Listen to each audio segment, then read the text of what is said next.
আজ সন্ধান দেব এক বিরল মন্দিরের। এই হলো সেই মন্দিরের প্রধান ফলক। এখান থেকে একটু এগিয়ে আপনারা প্রথমেই বিভিন্ন পূজা সামগ্রীর দোকান দেখতে পাবেন। প্রবেশপথের প্রথমেই একটি গণেশ মন্দির দেখতে পাবেন।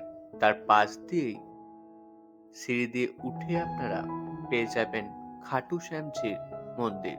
কুরুক্ষেত্রের যুদ্ধের সময় বারবারিকের মস্তক চান শ্রীকৃষ্ণ এবং বারবারিক তার মস্তক নিজের শরীর থেকে আলাদা করে শ্রীকৃষ্ণের হাতে তুলে দেন এবং শেষ ইচ্ছা জানান তিনি এই পুরো কুরুক্ষেত্রের যুদ্ধ নিজের চোখে দেখতে চান।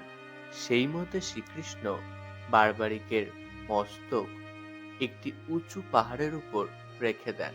সেখান থেকেই তিনি পুরো কুরুক্ষেত্রের যুদ্ধ দেখেন।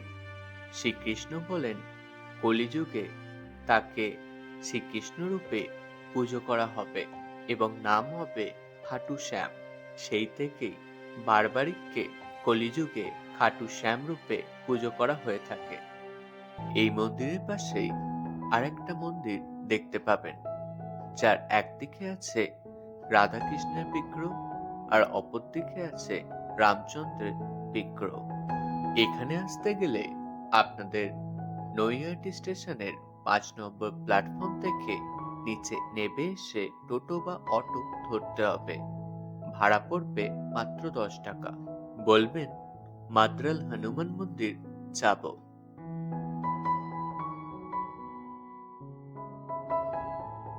এই মন্দির থেকে বাইরে বেরিয়ে এসেই পেয়ে যাবেন অন্নপূর্ণা মন্দির।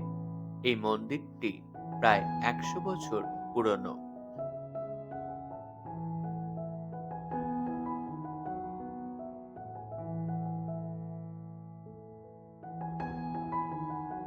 মন্দিরটির নিচের অংশে পাতালে একটি শিবলিঙ্গ অবস্থিত।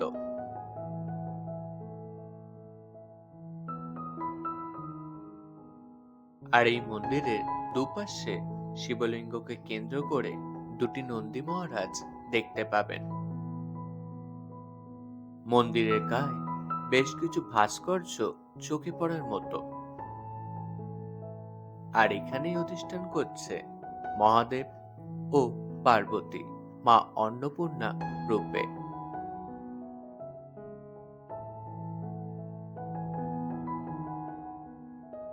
আর একটি হনুমান মন্দির এখানে দেখতে পাবেন।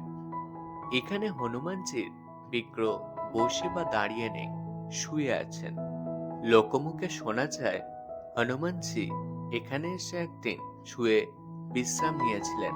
হয়তোবা পশ্চিমবঙ্গে একমাত্র এখানেই আপনি এইরকম শুয়ে বিশ্রাম করা মূর্তি দেখতে পাবেন।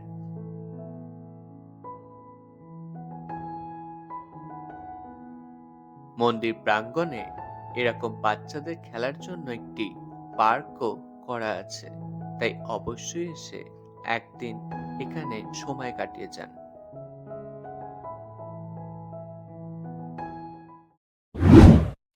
Like, comments, subscribe my channel.